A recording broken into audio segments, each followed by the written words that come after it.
إذا خسرت صديقا أو شخصا كان قريبا لك، لا تقلق، لأن الله أبعدهم من حياتك بعدما رأى أشياء أنت لم تراها، وسمع محادثات أنت لم تسمعها، واتخذ خطوة. رسالة من شفيق. أن أخلق شخص.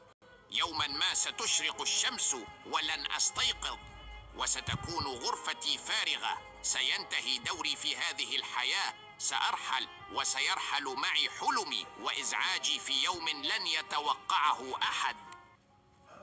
لا أستطيع أن أخلق شخصية مؤقتة لأجل إعجاب الآخرين. هذا أنا اليوم. حكمة كرامتك فوق الكل. احفظهم جيدا، لا تتكلم مع أحد لا يريد سماعك. لا تهتم بأحد لا يهتم بك.